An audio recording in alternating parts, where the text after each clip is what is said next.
Good evening. Got a video here about flying on FedEx. You see a lot of reviews and this or that, or I just saw something on American going into Hawaii on the 777. So I just wanted to review going on FedEx Airlines. It's a pretty good review. For anyone who's seen the movie Castaway with Tom Hanks, that's probably the only view you've seen of flying on it. Of course, that's a movie, but it actually is pretty similar, except for the crashing part. But you are seated back behind the cockpit. There's a few seats there, a very tiny window on the door. So it is very similar to what you saw with Tom Hanks and him sitting back there. Um, so I'll just break it down what my review was, and hopefully that helps. So they have I've flown on the A300 and the MD-10. They also have a 757, 767, and 777. So there's a few planes there. I want to say offhand their fleet's a little bit older, but I'm not positive on that. They could just be newer planes, but older models.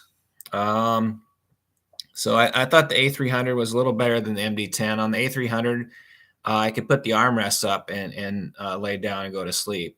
And I don't remember on the MD-10 that you could do that. So I'd recommend the A300. I flew through Memphis a few times, New York to Memphis, Memphis to Seattle. Most of their Memphis is kind of like Chicago for United or Dallas for our American. So a lot of the flights through Memphis. Indy's pretty popular too.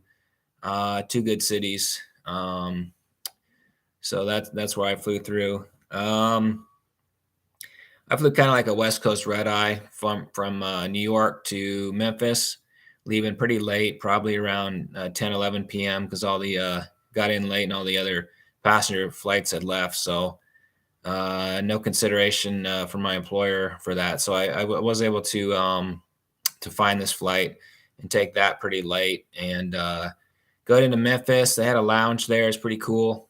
Was there a couple hours and then got on the flight to Seattle. I think it left around 3 a.m. Got into Seattle about 5:40 a.m. So it's a West Coast red eye. It's pretty unique, and I think the passenger airlines should copy that. There's really no reason why that wouldn't work for them. So, pretty cool taking the West Coast red eye. I was able to sleep on the second flight, put the armrests up, and get a good amount of sleep. So that was pretty cool and relaxing. I was pretty tired, so worked pretty well. Just from a passenger perspective, there is no. Well, I guess we'll start. There is no flight attendant because you need, I believe, 19 seats to have be required to have a flight attendant. So obviously, no flight attendant on these planes. So you're kind of on your own, which I think it did work. I think some of the other airlines, if the FAA lifted that requirement, it'd work. You just have I don't know if it was Hawaiian, they had like a cooler there at the gate. You grab a drink. So, it would really cut the airfares down.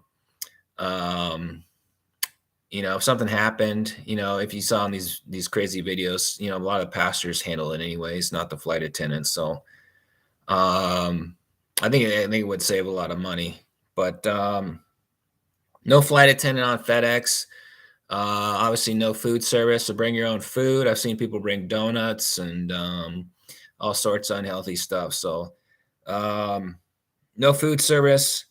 Obviously, a bathroom, which you get to use. And the other thing was the window. It's not really. It's the small window in the door is when you're sitting in your seat, you can't see up over there what's going on. So as the plane's taxiing, you don't really know when you're taking off and stuff. So the window doesn't really help at all. I don't even know why they have that window on those doors. But it's not really a great flight for sightseeing. But no food service, not an issue. I mean, it's kind of red eye, so a lot of their flights at night, it's not really a big problem. And so, I mean, from my perspective, I thought it was, you don't have to put up with a lot of people, so that's a good thing. I don't know what the downsides would be flying on FedEx. Nothing really negative that I could think of. I mean, there was an incident. I don't know if it was UPS or FedEx where some guy took a hammer to the pilots. I don't know what happened with the security on that. If that was before they were checking people on their backgrounds and stuff like that. So that might not be an issue anymore. But that was pretty scary what happened on that flight. But I really enjoyed it. I would take it. I would probably take it over, United American, even if I did have two choices. So it was pretty cool. I enjoyed flying on there. The schedule worked pretty well. Usually, if you're going from like New York to the West Coast and you don't get on that probably 7 p.m. red eye, you're stuck until probably 6 in the morning. So it's a pretty good option for that situation. Just bring snacks with you, and I'm going to give it a good review. So I thought it was pretty cool, and I'd recommend it if you wanted to do that. So I hope this helped. Have a good night.